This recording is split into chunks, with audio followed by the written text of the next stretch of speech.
Hi, Harry. I'm Bo Colt now. Hey, nice to see you. Nice to meet you. Good. Nice to meet you. Hey. How are you? Jeff.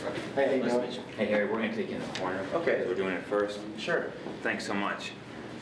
Sit right there. Okay.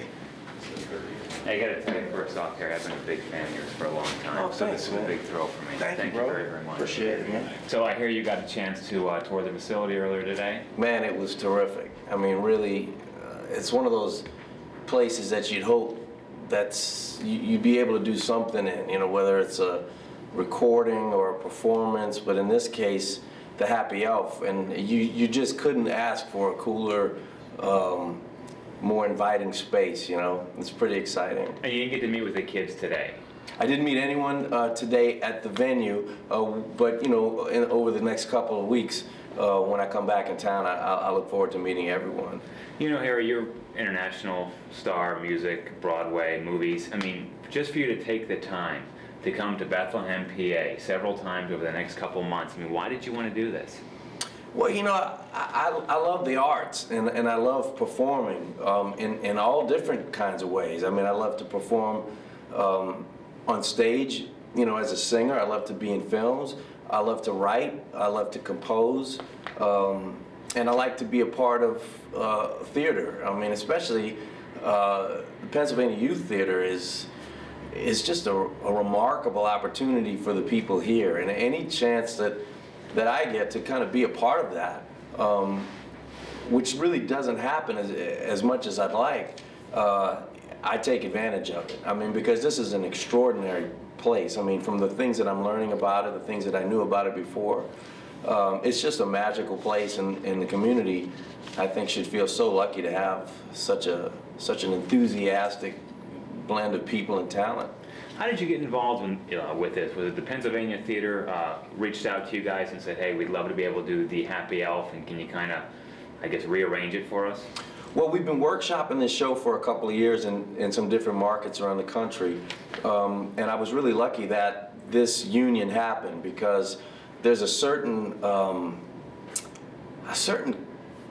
level of passion that you see. It's kind of rare. Well, you see it a lot with theater people, but even among theater people, there's an even smaller subset of people that are really smart and really passionate and are fortunate enough to have a facility that can put on a production in a way that I would like to see it put on.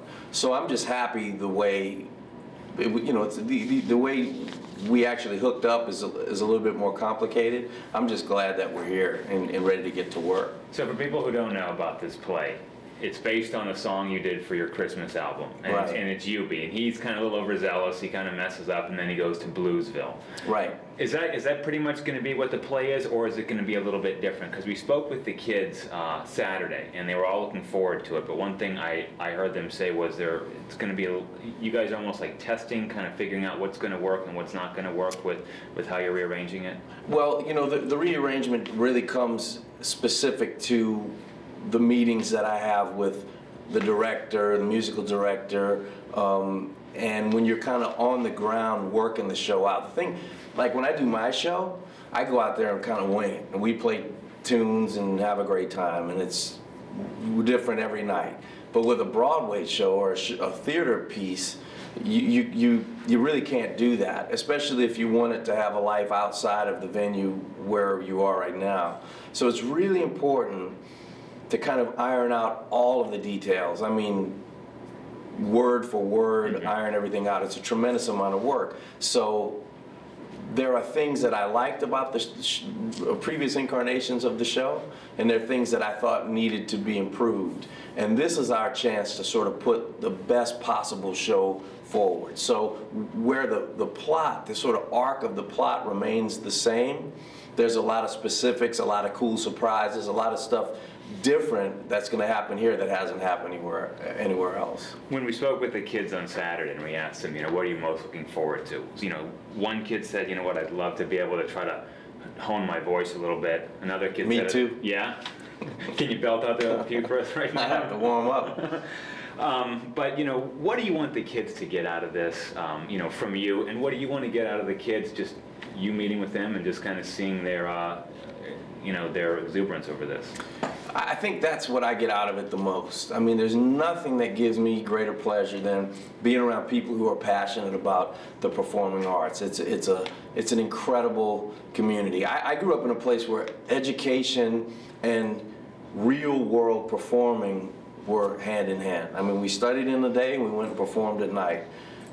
That's exactly the type of environment that's going on at PYT. Exactly the same. It kind of recirculates. You learn things in the classroom, you apply them on stage, you refine them in the classroom, and it's a nice circle.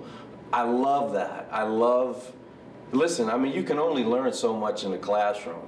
And then, if you don't know what you're doing and you go on stage, you're not going to have a successful experience. You really should have both of those opportunities, and it's rare to find a place where you can have them both. And that's what I'm so excited about. I'm excited to get in there and watch the songs evolve, and maybe that kid who wants to get his voice together. I have his name for you. Yeah, I mean, well, I'm sure I'll have a chance to meet him and say, hey, you know, maybe you could try this, and maybe I'll learn something from him. I mean, you know, that's what theater's all about. It's kind of like this incredible world of hyper ideas and thoughts, and it's very exciting. It's a really fun thing to be a part of.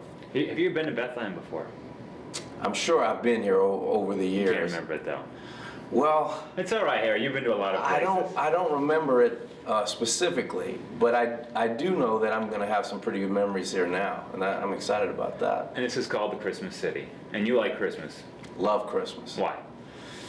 Well, I was brought up in a big Catholic family, and Christmas was always a big deal to us. And you know, it's listen, if you believe in what Christians believe or not, it's a time of year where everything shuts down, and if you're lucky enough, you'll be forced to spend a lot of time with your family, and I like that. I like spending time with family. You know, I like kind of not being able to go out and do anything because everything's closed and everything is, you know, you have to give some respect to slowing down. And I think the faster we get, and we're getting pretty fast as a society, it's nice just to shut it all down and just hang with your mom, dad, brothers, sisters, cousins. I like that.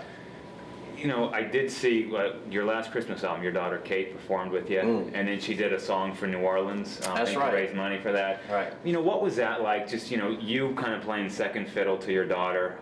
You know, like she took center stage. Just you as a dad being able to spend that quality time. You know, we spent great quality time together. That was weird. I mean, because that's what I did. I mean, as a kid, when I was that age, I was going out on stage and performing. And it's just one of those signposts that you kind of pass in your life where you're saying, wow, you know, I'm getting older, my life is changing, and you gotta roll with it and embrace it. And I happen to love that. I don't like standing still anyway. You know, it's just a nice, it's a nice thing to see. You look out there and you see your daughter, you know, wasn't even on the planet 15 years ago, and now she's out there singing. It's really cool. You know, and just following your career, because like I said, I've been a really big fan of yours. I've seen you several times in concert. It's always a really good show. But one thing I always really liked about how you did things was you couldn't expect anything. Because, like, you know, you did the album She, and then you come back with a big band album, and then you do Star Turtle. I mean, where does that kind of come from, and kind of blending, like, the different types of music that you do when you take, like, a New Orleans type beat and you mix that with something like Silver Bells? I mean, how does that kind of work, and how do you get that to work? I don't know if it works. All I know is there's two sides to it. There's me, and then there's the things that make you. There's the things that give you the opportunity to do it. I mean, I can sit around my house all day and come up with ideas I think are neat, but it takes a whole lot of people who believe in you to give you the chance to actually record it. My manager, my record company, I mean, they have been unbelievable. I mean, for 25 years, they have been providing me with this, like this little bubble, like where they say, well, what do you want to do? I don't know, maybe put a New Orleans beat on Silver Bells or do a New Orleans funk record. And they say, okay, that sounds great. That's a very rare situation. So it takes a lot of people to actually make those albums happen. Even though the musical ideas are mine, I'm just lucky to be surrounded by people who believe in me, and say, yeah, go for it, you know, because that's a big part of it. And, you know, that takes me right back to the Pennsylvania Youth Theater, because some of the kids, again, and they said, you know what, I went through a rough childhood, my teen years were terrible, but this place is home, this place is family. I get it. And when you have that type of, I guess, family atmosphere, just what does that mean for a kid to be able just, if you, everything else is going bad, but you can come after school and you can be with people who are just like you and get on the stage and do what you want to do? I mean, it's everything, man. It's everything. I mean, family in one form or another is going to be what gets you through. Whether it's a family of theater members, or whether it's a football team, or, you know, whether it's a chess club, whether it's your mom and dad, whatever it is, that family is what gets you through. Nobody who is successful in life got there by themselves. I mean, you have to have a support team. And the PYT, from what I've seen, and I haven't even seen it in action yet, is like, wow, that's really cool. You know, that's something I'd like to be a part of. So what do you think people can expect November 30th through December 16th when they come and they see the Happy Elf being performed by all these kids? It's going to be big and exciting. I know that. I mean, there's like a lot of kids in this show, and it's going to be loud and fun, and hopefully just a great theater experience for the family. You know, hopefully 4-year-olds can come, and 40-year-olds and 90-year-olds. So hopefully everybody can come. You listen, I like kind of cultish, specific types of things, you know. I like things that are catered to certain markets. We all have individual tastes in humor and all that stuff and music, but it's nice when there's some opportunity for you to do stuff with your whole family. I totally understand different sections, you know, and certain things may not quite be right for certain age groups. I get that, and there's a lot of stuff I like that maybe my kids wouldn't like, or vice versa, but it's nice when all of the family and friends can go out and see something, and that's what this is. It's just a sweet Christmas story, and we had a heck of a time putting it together. Well, hey, I really appreciate the time. Hey, thanks, man. Thank you very, very much. My pleasure. Thanks. Yeah, mine too.